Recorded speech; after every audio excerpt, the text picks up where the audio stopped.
the fourth planet from the sun. When you think of Mars, you think desert, lifeless, dead, cold. You wouldn't be far off from the truth. Movie Dune may even pop into your head. What would it take for us to farm or to grow enough plants in a, let's say, a habdome, if that's the direction we go? What would it take to have a sustainable amount of crops and plants to sustain a colony and keep them healthy? That is the question we're going to be asking today.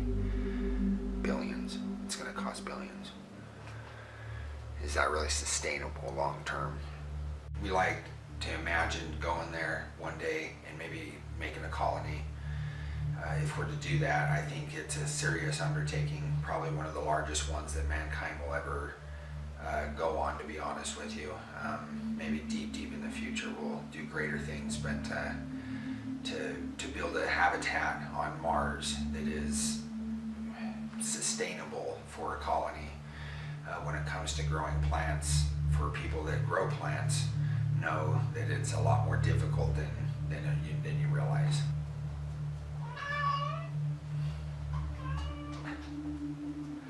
What, dude?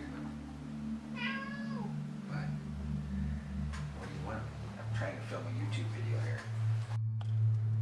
Okay, for one, you're going to need some sort of a living space that is aromatically sealed. You've got to protect yourself from the outside air and have like a habdome or a cave or something that is completely sealed and in a contained environment. And within that, you're going to need a lot of space. Even if you get really ingenious with the plants, you're really going to need to grow plants everywhere. So you're going to need plants, and all kinds of different kinds. You're going to need medicine. You're going to need stuff to repair clothes, wood. You're going to need food, rope, all kinds of things that can come from plants, particularly even medicine. So you're going to need a wide range of lots and lots of plants. So everywhere needs to be plants. So where, if you have even a small little group of people, you almost have to double that or triple that for the land that you're going to need. Within that dome, you're going to need temperature, so you're going to have to heat it somehow, or keep it heated, or find a way to keep it heated to at least 50 to 70, 80 degrees. You're going to need water, and you're going to need Martian mineral soil. We'll call it mineral soil. You're also going to need some sort of rotation of life, so you're going to need bacteria, worms. You're going to need pollination, some type of pollination, beneficial fungi in the dirt. I would probably look deeply into the weeds. Edible weeds and medicinal weeds is a good source. You'll need the medicine as well.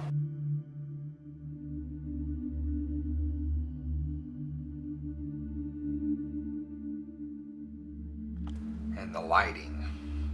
I wouldn't rely on one source. If it were me, I'd have solar powered, but I'd also make the domes to where you can pass Martian sunlight through and protect you against the radiation and the bad light, and have it be beneficial. I would rely on both. But how do we stimulate topsoil for plant growth? That's going to be quite a bit. So in my personal opinion, we need to set up those homes and get the topsoil and microbial life going and create the conditions within those domes first before we send people. So now that that's out of the way, let's philosophize. I've put a lot of thought in it and done a lot of homework. I'm an artist as well, and I've just imagined what it would take. I think it would be one of the most serious undertakings of mankind, and it's probably going to be a lot harder than some of these billionaires think. I think as they get deeper into what they're trying to do, they're going to realize that it's a very serious undertaking. In order to maintain a colony of people and a sustainable system there on its own will be an unbelievable undertaking. Quite a few really intelligent people that are seriously talking or thinking about going to Mars and settling there. I put a lot of thought into that because once the idea starts rolling around in your head when you're a plant person like me, you start thinking about, well, how are you going to feed everybody? And then you start thinking of the topsoil, or AKA topsoil. It's not living soil there. There's no organic matter on Mars. It's just all mineral matter. If there was any organic material in the topsoil, NASA could scream life, but there really isn't. They haven't found any, or at least they're not telling us if they have. You see, the soil on Earth contains mineral matter and like organic matter. It has air, water, there's microbial life, there's gases that are exchanged between the roots of a plant and the topsoil that creates living soil. The closest thing that NASA has found on Earth, they've studied it and believe that it is possible. I think it is, but I think it's going to take